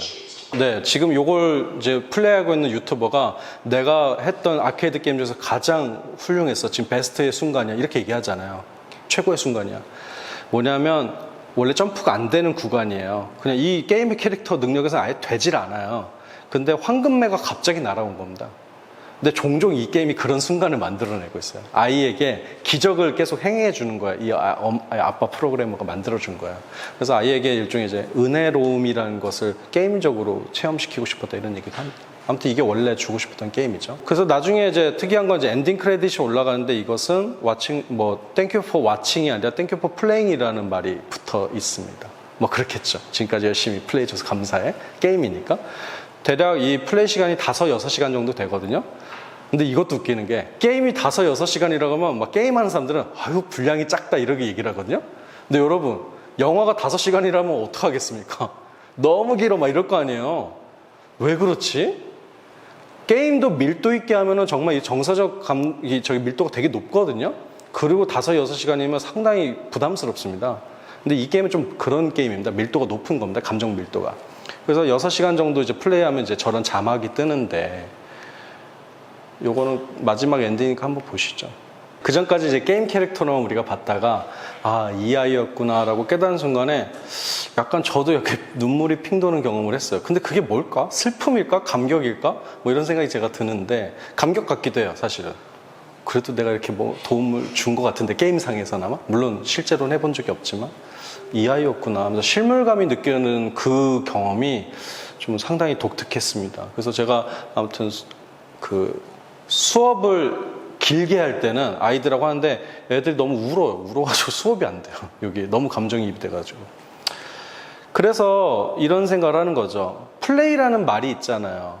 그 플레이는 우리가 흔히 쓰는 거는 이제 경기, 뭐 규칙 하에서의 경쟁, 놀이, 플레이. 이게 플레이죠. 근데 영어로 연극은 플레이입니다. 그렇죠? 롤 플레이. 어떤 특정한 역할을 하는 것을 플레이라 부르기도 하죠. 그러니까 플레이라는 말에는 이미 두 가지 개념이 다 들어가 있는 거예요. 알고리즘이나 규칙 하에서의 어떤 경쟁이란 놀이란 개념도 있지만 동시에 내가 아닌 자가 되어보는 것의 플레이도 이미 이 게임의 뭐랄까 본성 안에 들어가 있는 것입니다. 그 본성을 사실은 살려낸 것이죠, 지금. 우리가 메타버스라고 했을 때 자꾸 놓치는 이유 중에 하나는 항상 나를 중심으로만 생각합니다. 그냥 나, 확장된 나밖에 없어 관심이. 내가 여기서 돈을 어떻게 벌까? 내가 여기서 얼마나 가상의 땅을 빨리 사가지고 독점할까? 뭐 이런 생각. 여기서 어떻게 내가 아이템을 구해서 실제 경제에 연결할까? 근데 사실은 메타버스의 또 다른 가능성은 너가 되어보는 일이거든요. 이 친구하고 가깝게 된 거잖아요. 이미 이제 사라진 존재인데도 불구하고. 그래서 그 게임의 또 다른 가능성이죠, 이게. 그러니까 로저 이버트 같은 그런 영화 평론가 유명한 사람이잖아요. 그 사람이 그런 말 했어요. 영화에 대해서 이제 극찬하면서 영화 평론가니까 영화 만만세지. 영화에 대해서 뭐라 그러냐면 영화는 다른 사람의 신발로 신어보는 경험을 준다. 근데 제 생각엔 천만에 게임이야말로 다른 사람의 신발을 신어보는 체험을 준다. 그것도 진짜 신발을. 저는 이렇게 부연할 수 있다고 생각합니다. 그러니까 게임 예술은 이 점에 있어서 사실 독보적이에요. 다른 어떤 예술보다. 대부분의 예술은 다 거리를 둘 수가 있고 그것도 심지어 나의 심리적 기술을 통해서 무시할 수도 있습니다. 근데 이것은 이 순간에 제가 요즘 조이패드를 줘가지고 여러분이 버튼 누른 순간 선생님 가담자가 되는 거죠. 가담자. 이걸 저는 연루라고 부르는데 연루는 보통 안 좋을 때 쓰는 말이지만 우리가 한국어에서 쓸 때는 사실은 반강제적으로 나도 모르게 연루된다. 이런 말에서 되게 적합한 말이라고 생각합니다. 게임은 연루의 기술이기도 해요. 그래서 이 세 번째 이 문장. 이 경우 플레이가 뭘까 도대체 우리가 본 거는. 게임 데드래곤 캣의 엔딩을 끝까지 본 게 플레이인 건가? 아니면 저 미니게임, 조엘 기사를 끝까지 플레이인 그 이제 횡스크롤 게임을 했던 게 플레이인가? 아니면 옆에서 같이 울어주는 그 역할을 한 게 플레이인가? 이 모든 게 다 뒤섞여 있는 게 이 게임이죠. 그래서 이 게임은 생각보다 재밌습니다. 그건 아마 우리들의 이런 뭐 공감 본능이라든지 이런 것들을 끌어내기 때문인 것 같아요. 그래서 이런 결론도 낼 수 있어요.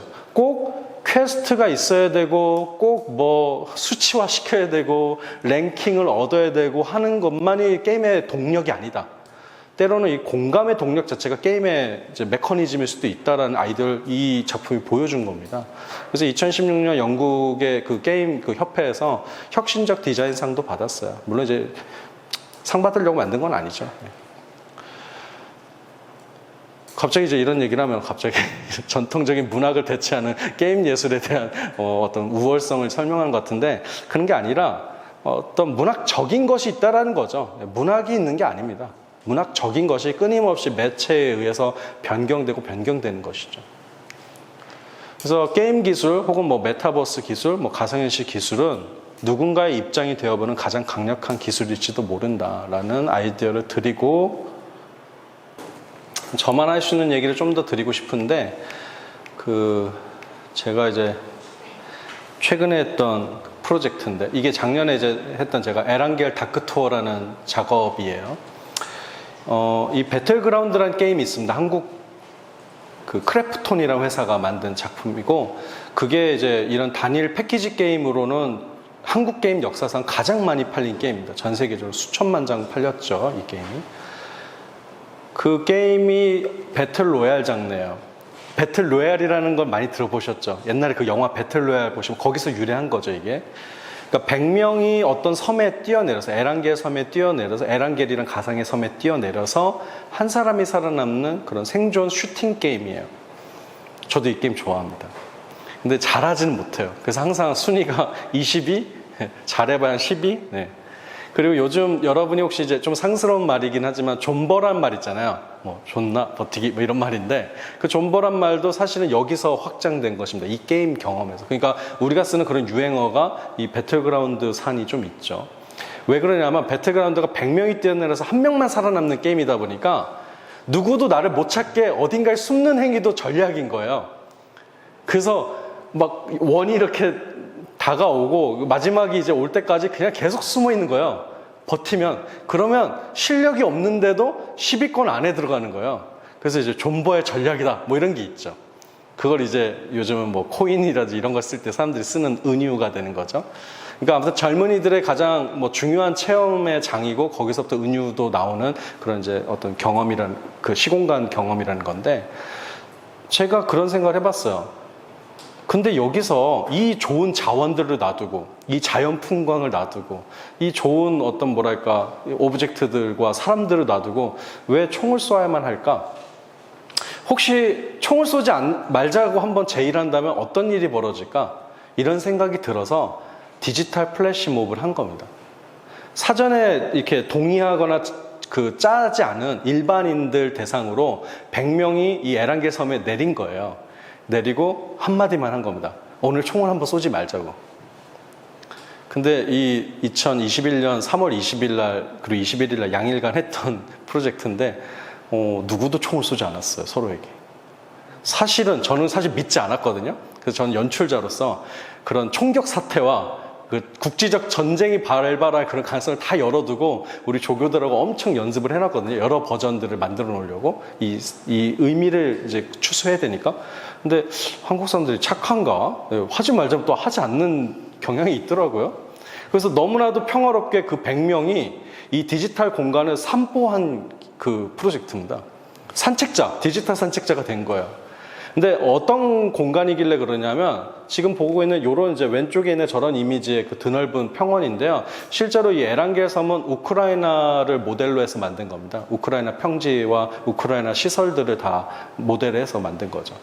그래서 마치 이제 구소련이 이제 휩쓸고 갔지만 지금은 폐허가 된 어떤 가상의 국가를 예상해 놓은 건데 뭐 좀 안타깝게도 갑자기 러우 전쟁이 일어나는 바람에 갑자기 이 게임은 진짜 다크투어가 됐어요. 이 가상이지만 그 공간이 진짜로 비극적 공간이에요. 아무튼 그 얘기는 나중에 드리고 여간 그런 이제 이 에란겔 공간이 얼마나 크냐면 서울시의 6분의 1입니다. 게임 안에서 1대1 축적으로. 그러니까 내가 게임 캐릭터지만 이 안에서 길을 잃을 가능성이 굉장히 높습니다. 숙련된 사람은 길을 잃지 않죠. 다 아니까 이 지형지물을. 근데 뭐 이제 이 프로젝트 때문에 한번 들어온 사람은 그냥 바로 미아가 되거든요. 방법이 없어요. 뭐 게임이니까 워프 시키면 되지 않아요? 근데 이 게임 그런 게 없어요. 워프가 되지 않고 마치 신의 손으로 이렇게 옮길 수가 없어요. 얘가 문제가 생기면 정말 게임 안에서 달려가야 돼요. 그게 근데 매력이에요. 그 리얼함. 게임이니까 축약될 수 있는 부분이 없고 오히려 이 안에서 되게 진지하게 이 안에 물리 엔진을 준수해야 됩니다. 그래서 그 100명이 뛰어내려서 서로 각자의 강연장을 찾아가는 거거든요, 얘기가.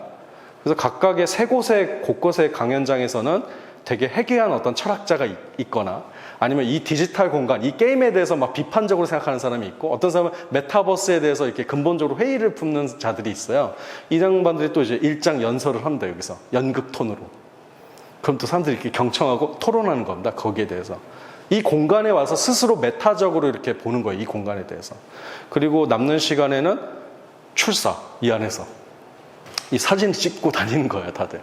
근데 별거 아닌 것 같지만 게이머들은 정말 해방감을 느꼈다고 합니다. 그 후기를 보면은. 왜냐하면 이게 4년 동안 이 게임을 해봤지만 단 한 번도 고개를 들어본 적이 없는 거예요, 다들. 이 피탄 되니까 다들 고개 숙이거든요. 그 C 버튼을 누르면 수그리기 해야 되는데 다 수그리기 기본으로 누르고 있잖아요, 이 게임을 하면. 맞을까봐, 죽으니까. 근데 처음으로 고개를 당당히 들고 곳곳을 다 찾아봤는데 너무나도 흉내낸 그 오브젝트들이 아름다운 거예요. 이 게임적 공간 자체가. 심도가 깊고. 그러니까 이들이 이제 했던 일 중에 하나는 나중에 이제 제가 데이터 파일을 열어봐서 알았는데 세상의 끝까지 가본 사람도 있더라고요. 그러니까 이렇게 하자는 얘기도 안 듣고 보트를 구해가지고 마치 트루먼 쇼의 그 마지막 벽을 파란 벽을 두드리듯이 게임 끝까지 가본 거예요. 그 바다 끝까지. 근데 역시나 진행이 안 돼. 그래서 똑똑 두드려보고 돌아온 거예요. 그런 사람도 있었어요. 왜냐하면 기존의 게임의 룰에서는 100명에서 1명 살아남으니까 그럴 여유가 없는 거예요. 한 번도 이 세계를 두드려볼 여유가 없는 거죠. 그냥 싸우라니까 싸우는 세계가 된 거예요. 근데 그것을 한 번 멈췄더니 산보의 공간으로 변하고 토론의 공간으로 변하고 아름다움을 이렇게 채취하는 공간으로 변한 거예요.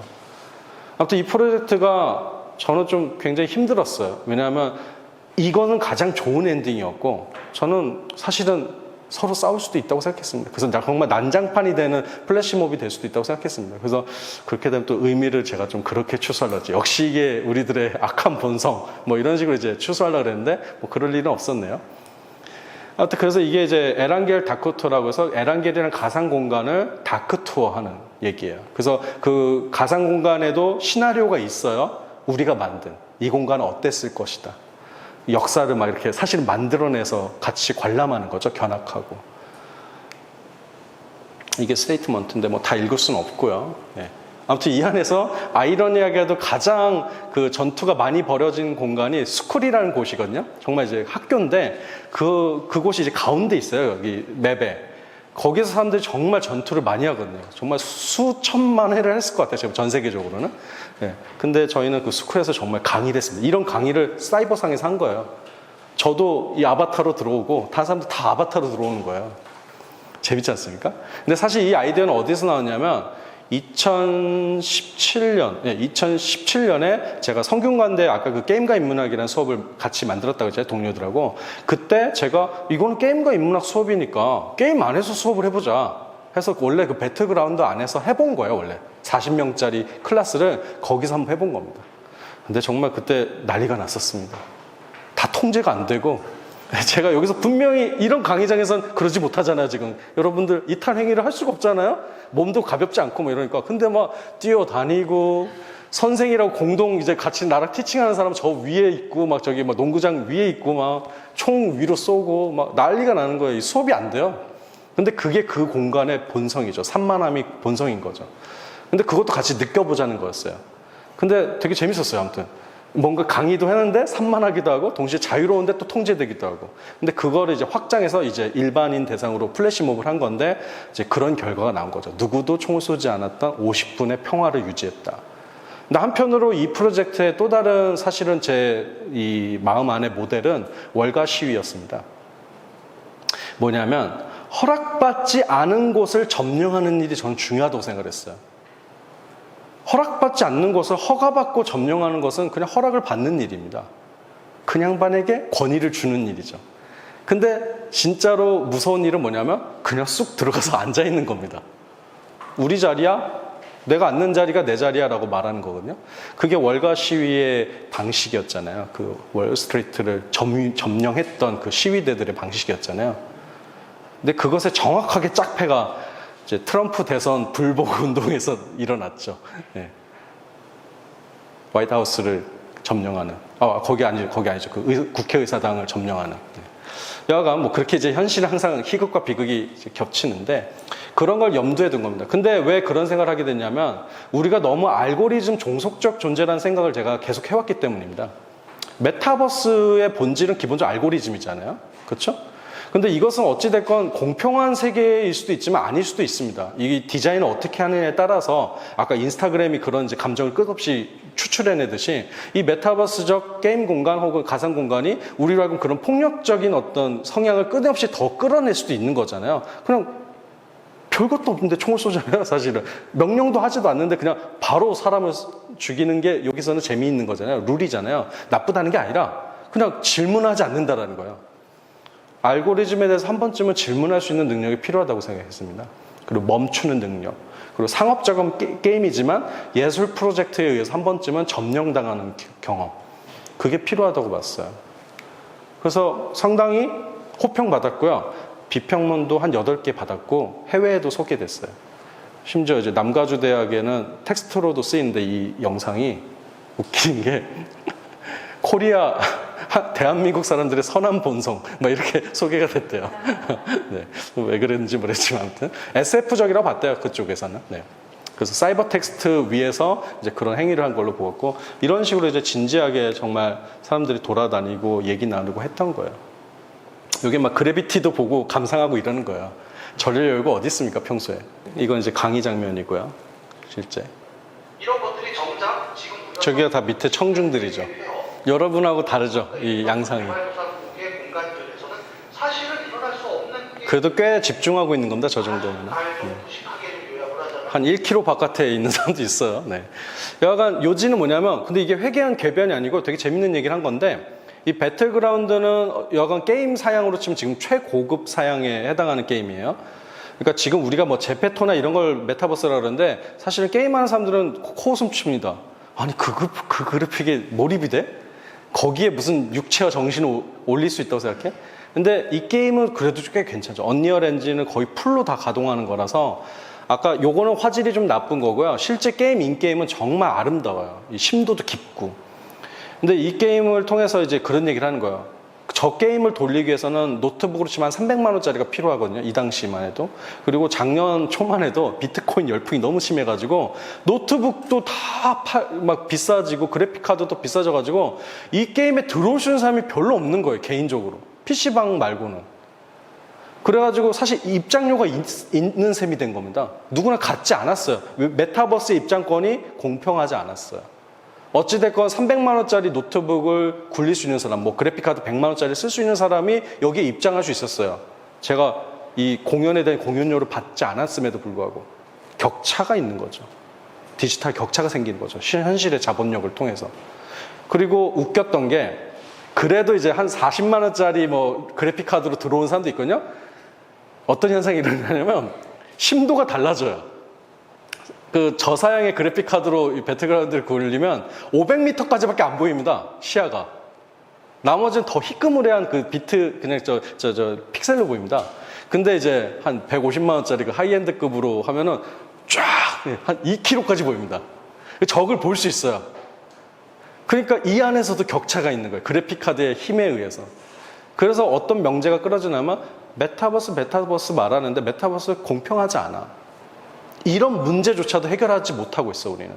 현실의 이 비트코인, 이 말도 안 되는 열풍 때문에 실제로 이 메타버스라는 것은 입장권 자체가 발매가 되고 있지 않아. 맞는 말이잖아요. 그래서 한번 생각해 보세요. 장래에 이제 진짜 메타버스가 열린다 하더라면 거기에 분명 해상도의 계급이라는 게 분명 존재할 겁니다. 더 자유로운 존재, 막 부스트업을 할 수 있는 존재와 그냥 간신히 입장해가지고 그냥 뭔가 하는 존재. 그 안에서도 그냥 뭐 제페토로 치면은 그런 뭐 옷 만들고 마치 이제 일종의 간해수공 뭐 봉제 눈알 붙이듯이 작은 그런 간해수공업을 하는 존재와 그것들을 막 부리는 어떤 관리자가 또 있겠죠. 우리는 왜 현실의 문제를 거기서도 더 가속화하려고 만드는 걸까요? 메타버스는 그런 공간인가요?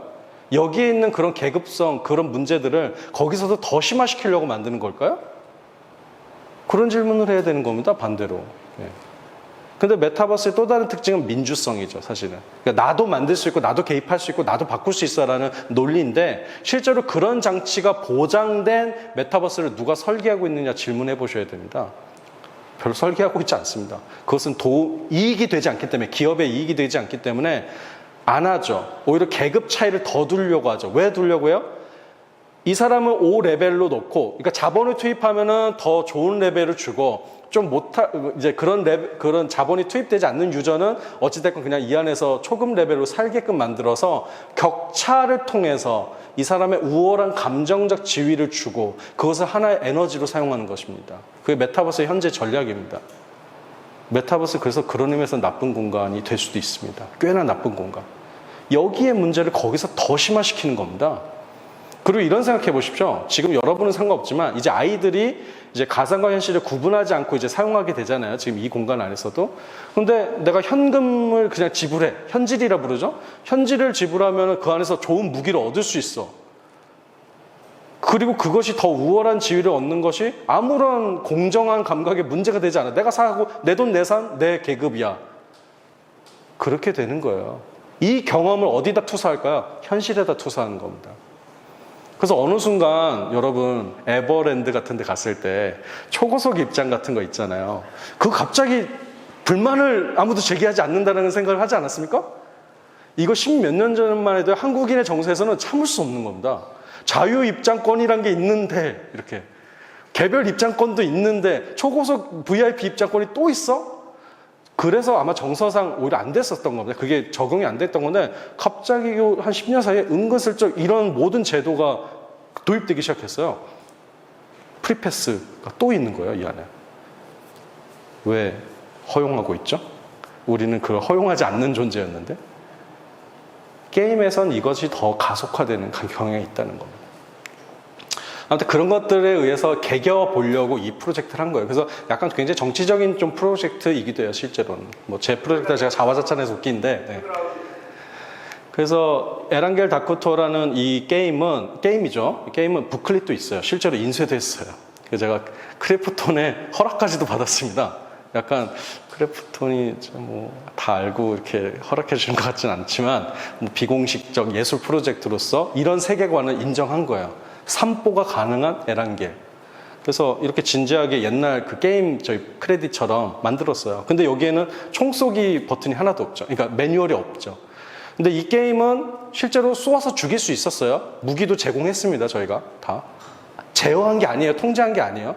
그들이 안 한 겁니다. 그냥 이들이 그 안에서 찍은 사진이에요. 예쁘지 않습니까? 혹시 배틀그라운드 경험 있으세요? 보기만 했어요. 이런 장면 보셨어요? 일반적인 플레이에서? 유튜브 같은 데 보기만 하면 그런 거를 수고하는 유튜버들이 있습니다. 그건 이제 팬들하고 이제 저거 할 때, 정모를 여기서 아예 짜고 칠 때. 근데 일반 그냥 유저, 익명의 유저들이 모여서 이렇게 있다? 이렇게 평화롭게 있다? 말도 안 되는 얘기입니다. 이런 장면들이 연출되는 겁니다. 이게 실제로 그 안에서 찍은 거예요. 스크린샷을 찍은 거예요, 다들. 근데 이 찍은 분들이 실제로도 작가예요. 그러니까 작가의 감수성으로 보면 이 안에서도 아름다운 게 이렇게 포착되는 거예요. 아마 이런 구도나 이런 것들 잘 모르는 사람은 그냥 대충 그냥 게임 같다라는 스샷을 찍었을 텐데 이 양반들은 딱 이렇게 찍는 거죠. 그래서 이 배틀그라운드라는 공간의 가상이지만 아름다움을 채취하는 것이죠.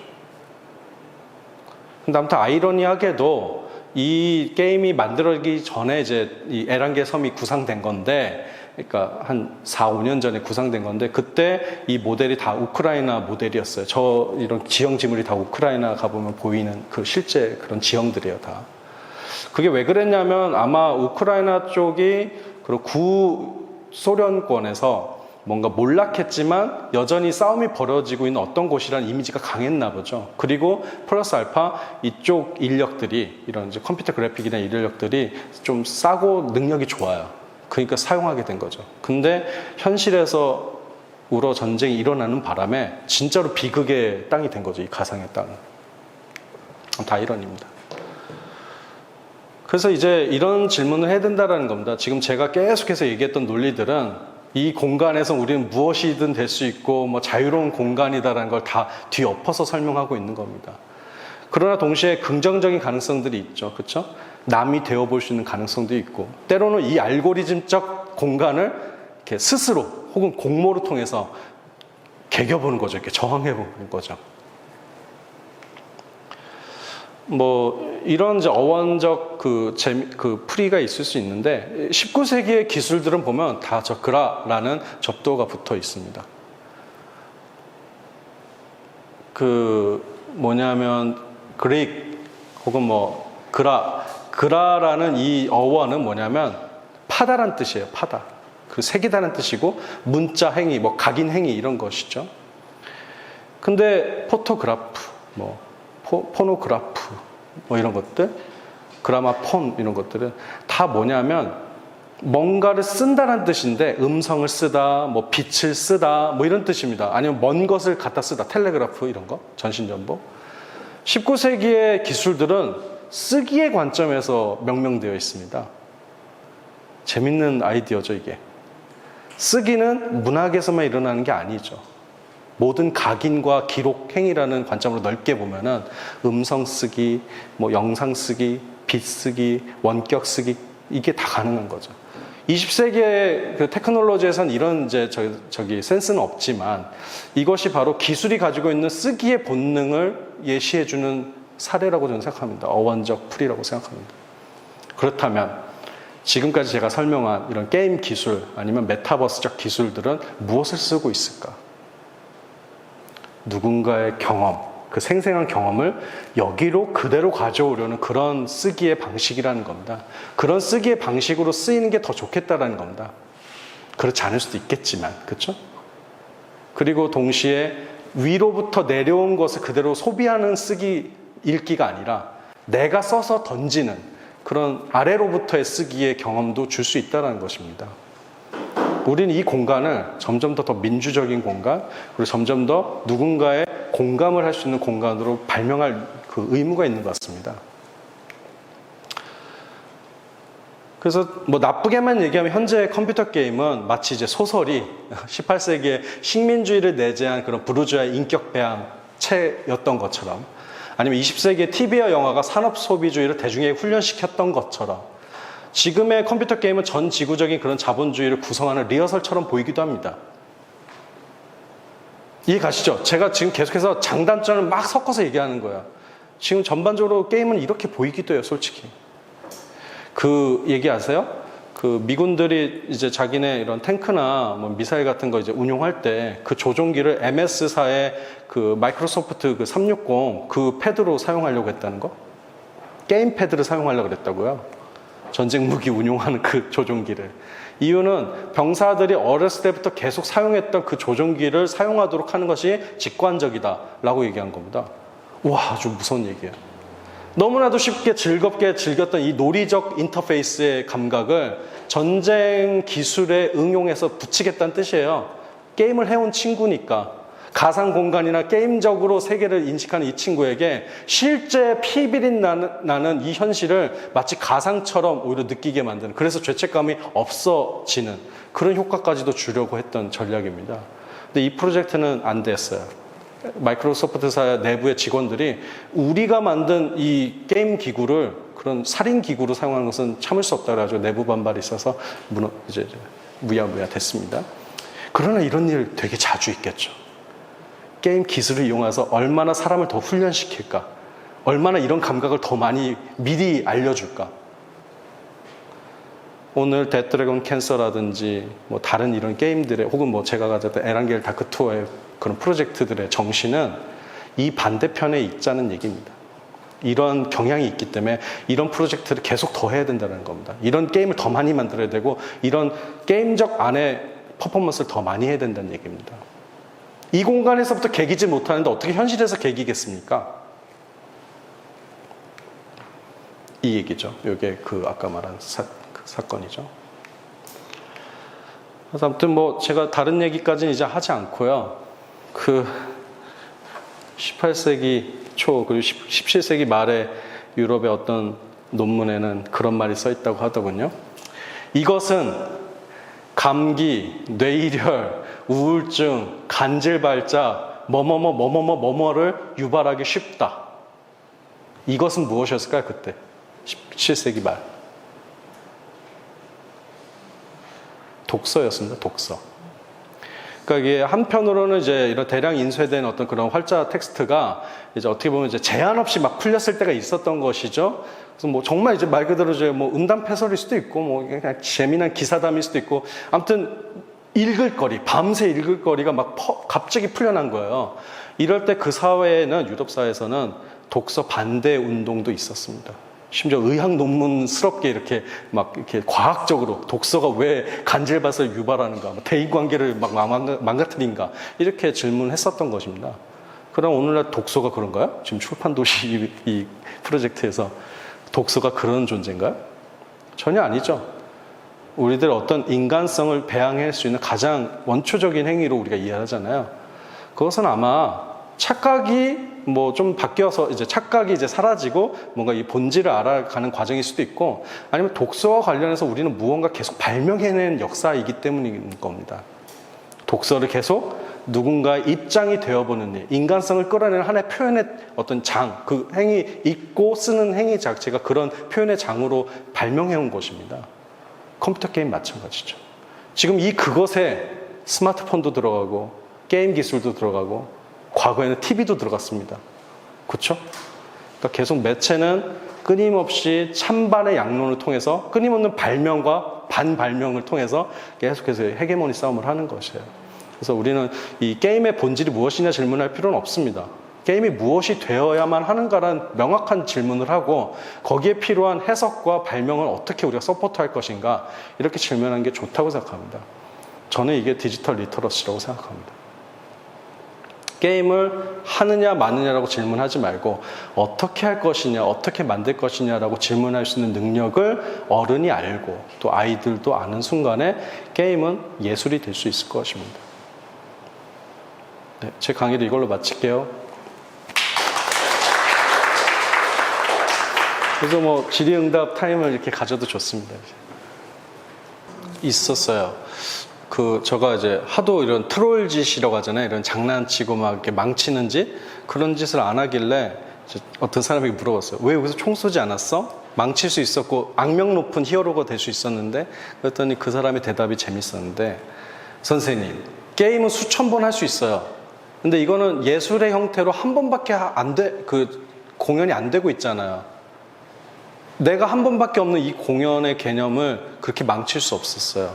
나는 오히려 이때 산책하는 게 훨씬 더 가치가 높다고 생각했어요. 그러니까 둘 중에 하나 선택하자면 평범한 것과 평범하지 않은 것 중에서 평범하지 않은 게 더 가치가 높다고 본 거예요. 그러니까 이게 이제 흥미로운 포인트인데 게임적 공간은 무한한 공간이잖아요. 무한한 리로딩과 막 다시 도전 이런 세계잖아요. 그런데 이 안에도 그 유한성을 부여하는 순간에 사람들의 가치 체계가 좀 변해요. 그러니까 책임질 게 생기는 거예요. 그리고 의미 없이 낭비하기보다는 의미 있게 뭔가 엔딩을 만들고 싶은 인간의 본능이 여기서 생겨나는 거예요. 그래서 결국은 이 메타버스란 개념도 좀 더 우리 사회에 이렇게 뭔가 의미 있는 가치로 들어오기 위해서는 인간 경험에 유한성을 부여하는 게 중요한 것 같습니다. 그런 프로젝트가 필요한 것 같습니다.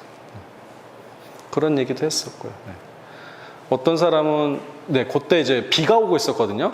근데 제가 사운드 연출을 또 맡았어요. 연출도 하지만 사운드 연출도 맡았는데 이 원래 에란겔 저 게임에 없는 사운드를 제가 연출해서 넣었어요. 그게 비 오는 사운드를 넣어준 거예요, 제가. 밖에 보니까 비가 오고 있더라고요. 그래서 제가 원래 가지고 있는 사운드 소스 중에서 비 오는 거를 열어줬어요. 그랬더니 사람들이 밖에도 비 오고 게임 안에도 비가 오는 거예요. 근데 거기서 사람들이 약간 되게 황홀했나 봐요, 그 부분이. 그게 겹치는 거. 근데 자기는 우연히 겹쳤다고 생각하고 황홀해 했는데 사실 제가 이제 넣어준 거죠, 사실은. 똑같게 그 감각을. 지금까지 얘기한 게 다 이제 신체성과 관련한 얘기인데 제가 이제 정리를 안 한 것 뿐이죠. 그 신체성은 그러니까 뭐냐면 여기에 있는 신체성이 그냥 가상으로 뭐 분신화돼서 그냥 더블링된 수준이 아니라 사실은 확장되지만 동시에 변형된다라는 거죠. 근데 여러 경험을 할 수 있는데 아까 정여름 작가의 감각처럼 근본적으로 우리의 삶 자체가 나의 현재 이런 그 리얼한 육체 이 육체까지도 가상화시키는 그런 감각을 이제 얻고 있다는 겁니다. 다음 세대는. 이해가시죠? 꼭 접속해서만이 가상의 감각을 얻는 게 아니라 나의 삶 자체를 근본적으로 가상적으로 바라보려고 하는 그런 감수성이 지금 발생하고 있다는 얘기입니다. 그리고 이제 뭐 예를 들어 에란겔 다크투어 같은 경우는 이 안에서도 뭔가 발화하는 목소리라는 개념 그것을 이제 갖게 될 수도 있다는 거죠. 이런 프로젝트를 통해서. 근데 그전에는 이런 발언권이 없었기 때문에 항상 말 없는 존재, 그냥 사용자로 전락했는데 이런 프로젝트를 통해서 말을 할 수 있는 존재가 되고 그 가상에서 말을 해버릇하면 어떻게 될까요? 바깥으로도 이 현실로도 말을 하는 존재가 된다는 겁니다. 그래서 그런 좀 약간 뭐 추상적인 의미의 신체성이에요. 제가 말하는 건. 아주 뭐 물질적인 막 신경과 뭐 인지나 이런 걸 얘기를 하는 게 아니라 내가 나의 이미지를 무엇으로 생각하느냐의 문제. 그걸 이제 제가 폭넓게 이렇게 제목으로 지은 겁니다. 그 서양에는 그런 사이버펑크와 관련된 오래된 이분법이 있어요. 그게 이제 윌리엄 깁슨으로부터 시작하는데 현실의 육체는 고루하다는 인식. 이게 아무튼 미국 친구들의 그 저기 기준이에요. 한국 사람들은 뭐 동양권에서 그런 것 같지는 않은데 현실은 지루한데 이 가상세계 사이버 스페이스는 환희에 가득 차 있다. 이런 이분법을 통해서 그 사이버펑크물들이 계속 발전하거든요. 그 대표적인 게 매트릭스 같은 작품이죠. 아니면 공각기동대 같은 작품이고요. 거기도 여전히 그 영향력이 있어가지고 고루한 현실의 육체와 그것을 탈출하는 사이버 신체적 육체 이런 개념이 계속 뒤섞이거든요. 근데 예를 들어 이제 매트릭스 같은 경우나 이제 공각기동대는 어느 순간 갑자기 그것도 질문하는 거죠. 예. 이 환희에 찬 이 감각이 과연 옳은가 하면서 그 예를 들어 그 공각기동대의 쿠사나기 소령은 그러잖아요. 막 혼란에 빠져 있잖아요.